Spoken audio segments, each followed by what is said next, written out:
بارش کی دو قسمیں ہوتی ہیں، ایک ہوتی ہے بوندا باندی،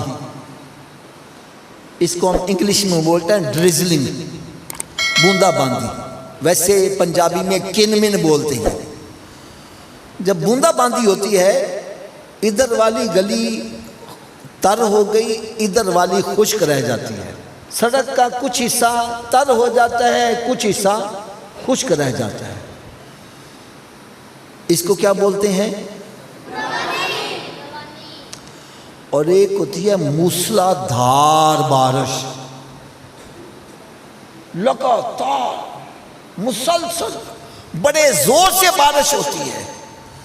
جب موسلا دھار بارش ہوتی ہے تو ہر طرف جل تھل ہو جاتی ہے، ہر طرف پانی پانی پانی پانی، جدھر دیکھو پانی پانی نظر آتا ہے۔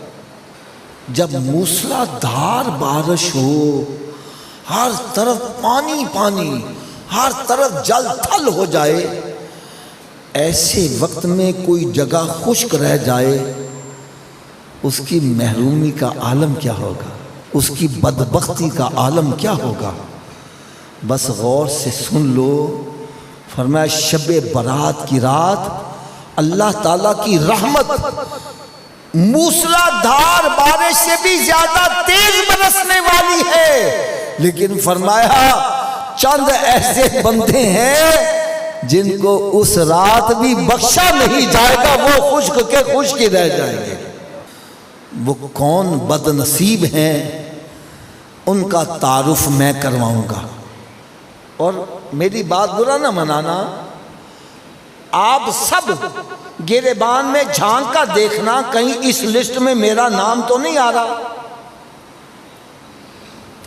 اگر اللہ نہ کرے نام آ رہا ہے تو پھر اس رات کے آنے سے پہلے اپنا نام اس لسٹ سے نکلوا لینا، کیونکہ اس رات یہ بھی فیصلہ ہونا ہے کس کا پتہ کٹنا ہے، کس کا پتہ لگ جانا ہے، کوئی پتہ نہیں۔ اگلی شب برات کی رات کسی کو نصیب ہوتی ہے یا نہیں ہوتی؟ کیوں بابا جی؟ اس مسجد میں بہت سارے ایسے بندے جو پچھلی شب برات پر تھے، آج میں صحیح کہہ رہا ہوں غلط کہہ رہا ہوں؟ تو ہم میں سے بھی کسی کو کوئی پتہ نہیں آئندہ شب برات کسی کو نصیب ہوتی ہے یا؟ تو پھر اگر کسی کا نام ان لسٹوں میں شامل ہے تو اس کا نام اپنی لسٹوں میں برقرار رکھنا چاہیے یا نکلوا لینا چاہیے؟ اونچی بولو ذرا، نکلوا لوگے؟ تو آؤ پھر اب توجہ سے سنو، جو اللہ تعالیٰ کی رحمت سے مایوس رہے گا اس کو اللہ کی رحمت سے اس رات بھی حصہ نہیں ملے گا۔ وہ کون ہے؟ جو جادو ٹونا کرنے والا، کالے پیلے کرنے والے۔ مجھے یقین جانو اس قدر دکھ ہوتا ہے، اس قدر دکھ ہوتا ہے، کالے پیلے کروانے کے لیے ہندوؤں کے پاس جا رہا ہے، سکھوں کے پاس جا رہا ہے، یہودیوں کے پاس جا رہا ہے، عیسائیوں کے پاس جا رہا ہے۔ ارے تو مسلمان ہو کر سرکار کا امتی ہو کے جا کہاں رہا؟ یہ کالے پیلے کرنے والے بھی کافر، کروانے والے بھی کافر، ایمان بھی ضائع کر رہا ہے اور دولت بھی ضائع کر رہا ہے۔ یہ سب کچھ قربانیاں کیوں دے رہا ہے؟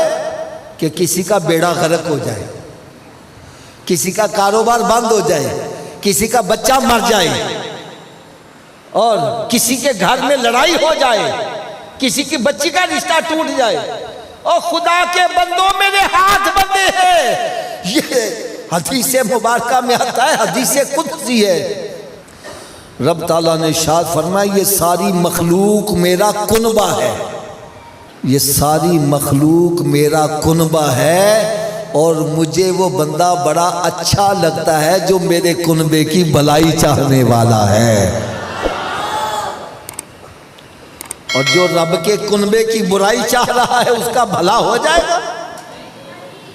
ارے کر بھلا تو ہو بھلا، انت پلے نہ بھلا، کرو مہربانی تو محل زمیں پر، خدا مہربان ہوگا عرش بری پر۔